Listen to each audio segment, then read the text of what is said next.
Alrighty guys, we got a customer coming up here, hopefully.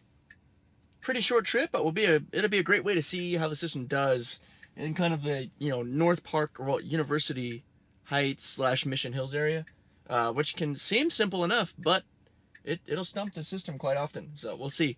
If we got a talkative customer, then we'll have a fun customer reactions video, hopefully.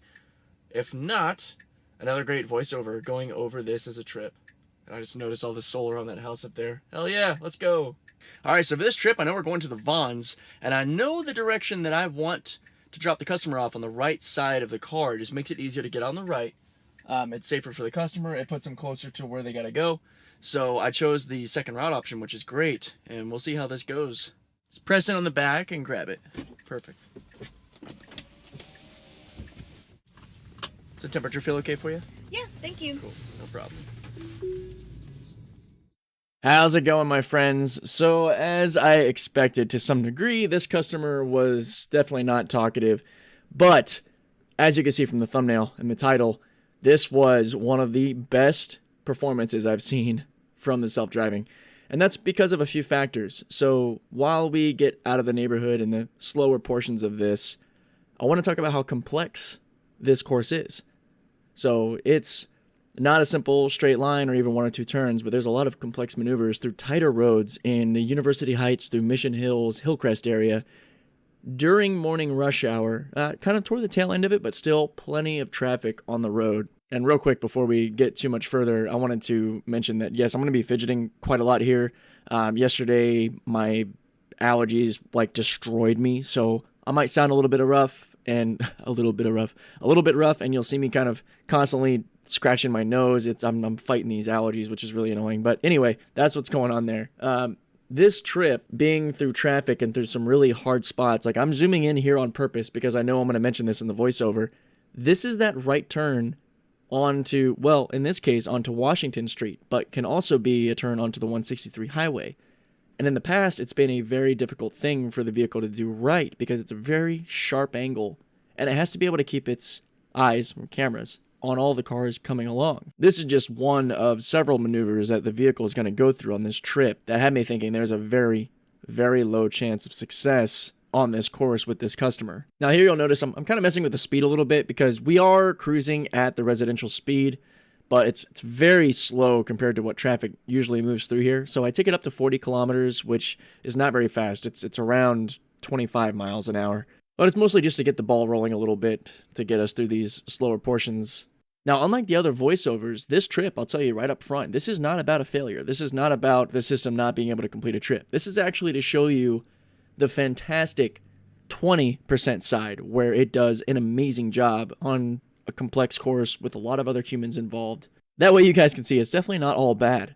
So here we go with this first really kind of blind left. It's at a sharp angle. I'd say it's about maybe a 130 degree corner, 120. It's tough to see from the cameras here. But what I really loved about this is once the two cars got out of the way, it took the initiative and took off. There wasn't really any lag or sitting behind or taking too long. Now this, you guys might recognize from some of my other videos, is that crazy sharp 163 / Washington Street corner. And typically in the past, I guess more so when the car's trying to get to the 163, it'll come forward a lot more and then a lot sharper of a right angle in as it's getting ready, which makes it pretty hard for it to see what's going on. But I noticed it stayed back a lot more here until it saw the opportunity. And then there we go. And it also manages to get over. And I'm watching all angles there wow, this is nuts, because it actually managed to not get stuck going down the highway. It chose the right lane. It chose the right path as we're carrying along. Now up here you'll see that there's a left turn coming up. And this one's rather difficult because this isn't a lane with its own designated turning lane, and it's a rather busy area. I don't remember. I guess we'll see here in a second just how many cars were coming by. But you'll see it's a pretty short kind of cut in here onto 9th Avenue as we're getting into more of the Hillcrest area. And yeah, here you go. You'll see a good pack of cars that are coming in, and there's fortunately not too many people behind me, or, I'm not really holding anybody up, but this is a pretty standard place for people to take a left as we're going through here. And instead of going down Washington, getting stuck in all the lights and being put in a weird position with the final drop-off, I decided to go this way. And I was pretty sure that that was actually going to shoot me in the foot once you see how much traffic and congestion there is going down University.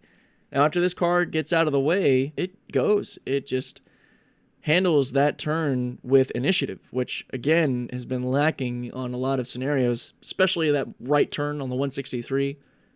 Now, there are a couple of circumstances up here where I thought that just because of unfortunate placement that I thought I'd have to take over, but we have just enough room for the car to actually come up here and get out of the keep clear zone in front of the fire station, which is important. You know, you don't want to block, officials or emergency vehicles, even if there's no one coming out yet. You never know when it might.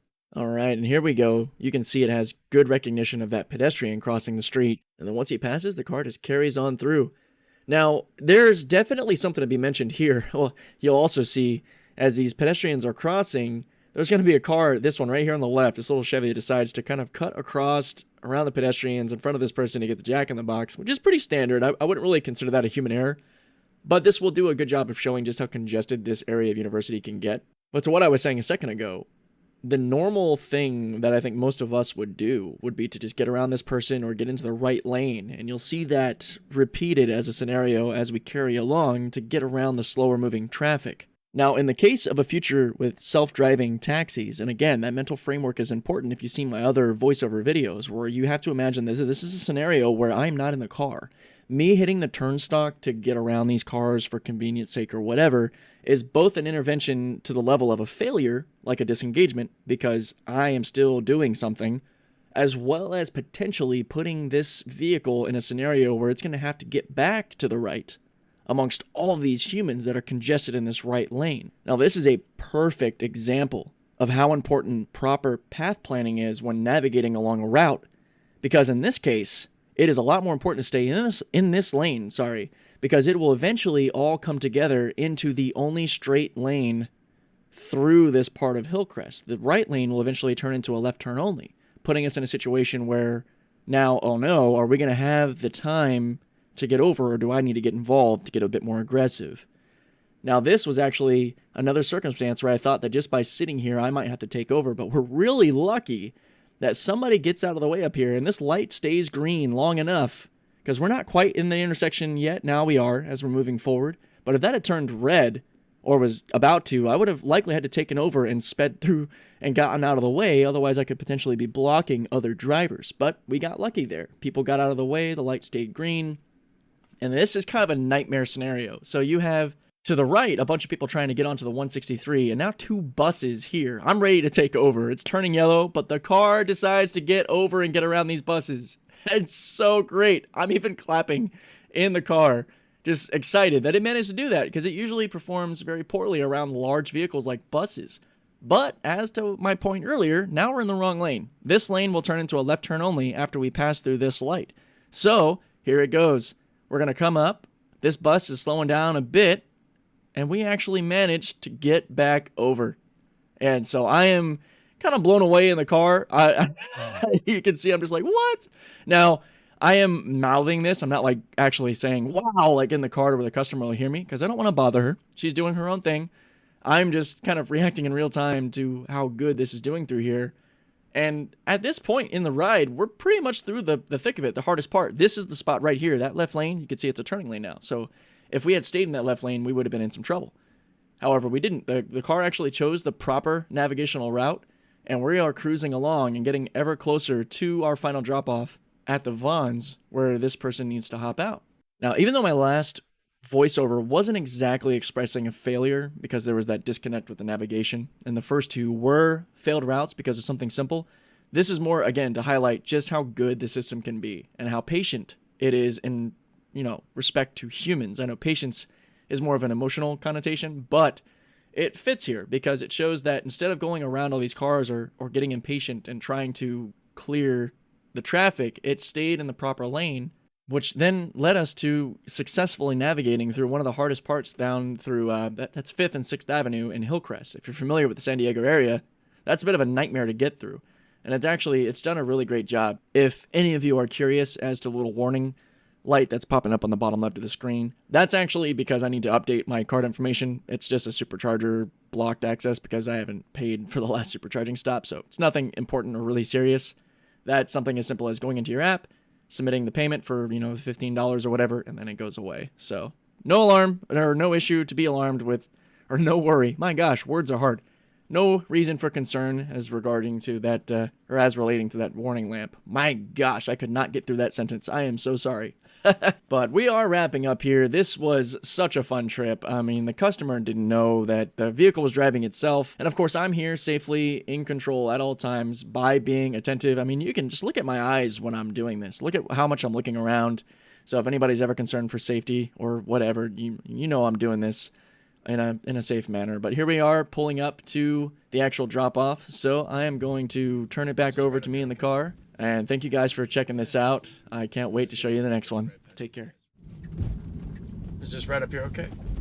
Yeah, this is fine. Thank you. Yeah, no problem. I'm just going to get right past these guys real quick because this is crazy. All right. All right. Thank you so much. Yeah, my pleasure. Just hold that button and push the door. All right. Thanks. Ha ha ha! That was so good! It wasn't like... Okay, it lacked a little finesse, but wow. It did the whole trip with all of that craziness going on. The customer didn't even know that I was using it. Like wow. Oh my gosh. Okay, see, it's not all bad. That is an example of a very complicated, densely trafficked trip. Sorry if I didn't say that correctly. I'm just a little gobsmacked by how well that performed there. It got the job done. It got the customer right up to the drop-off point. I mean, sure, I took over to kind of get out of the way of cars at the very end there, you know, the minute details to finally, you know, drop her off entirely. It is just after 09:30 in the morning, so still kind of in that early morning rush hour. So the system did great. I mean, that was amazing. Like, I'm really, really proud of that. And the more we can see that throughout, the better it'll get, the more reliable it'll get, and it'll show really quickly just how attainable this goal is with all the hard work that Tesla's putting into it. So, hope you guys enjoyed that. Till the next one, take care.